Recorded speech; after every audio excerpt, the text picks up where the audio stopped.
श्री जी steno Vrindavan. जय श्री राधे।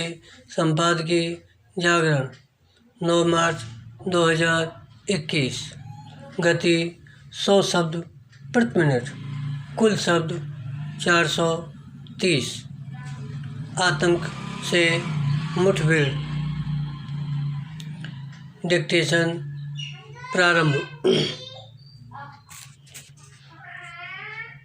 दिल्ली के साथ देश को हिला देने वाली बाटला हाउस मुठभेड़ के दौरान पुलिस इंस्पेक्टर मोहनचंद शर्मा की शहादत का कारण बने आरिज खान को दोषी करार दिए जाने से महज एक खूंखार आतंकी को ही उसके किए की सज़ा मिलना सुनिश्चित नहीं हुआ, बल्कि भारतीय राजनीति का घिनौना चेहरा भी नए सिरे से सामने आ गया। बराम इस मुठभेड़ में 2 आतंकी मारे गए थे और उनसे लड़ते हुए मोहनचंद शर्मा वीर गति को प्राप्त हुए थे। बराम मारे गए आतंकी इंडियन मुजाहिदीन के गुर्गे थे और वे देश के अनेक हिस्सों में बम विस्फोट करने के लिए जिम्मेदार थे, लेकिन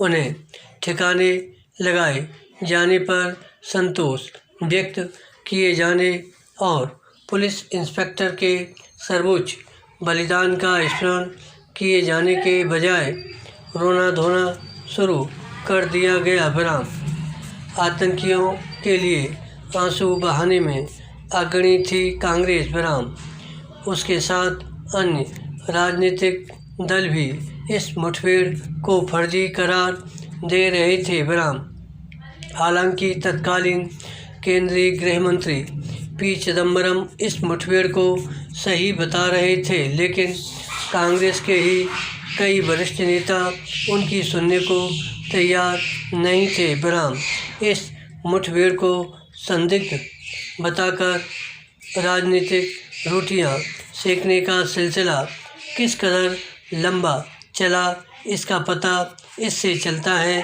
कि 2008 की इस घटना को 2012 के उत्तर प्रदेश विधानसभा चुनाव में भी भुनाने की कोशिश की गई। बराम इसी कोशिश के तहत तब के केंद्रीय विधि मंत्री सलमान खुर्शीद ने आजमगढ़ की एक रैली में यहाँ तक कह दिया कि उन्होंने जब सोनिया गांधी को बाटला हाउस हादसे के फोटो दिखाए तो उनकी आंखों से आंसू फूट पड़े और उन्होंने उन्हें प्रधानमंत्री के पास जाने को कहा। बराम पैरा सलमान खुर्शीद और ऐसे ही अन्य कांग्रेसी नेता बाटला हाउस मुठभेड़ को लेकर जानबूझकर गलत बयानी इसलिए कर रहे थे ताकि चुनाव लाभ लिया जा सके। चूँकि मारे गए आतंकी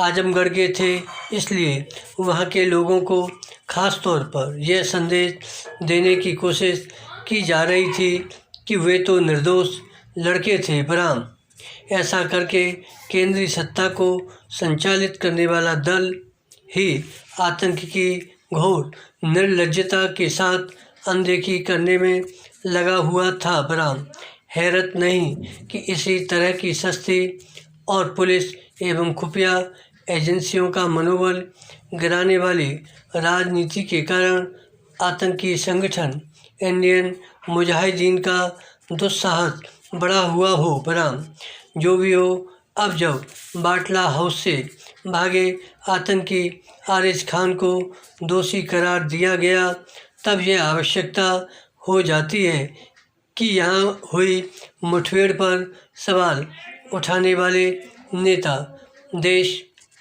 और खासकर सुरक्षा एजेंसियों से माफ़ी मांगें। बराम निस्संदेह आवश्यक यह भी है कि आतंक से जुड़े इस तरह के मामले में अपराधियों को जल्द सज़ा सुनाए जाने का सिलसिला तेज हो।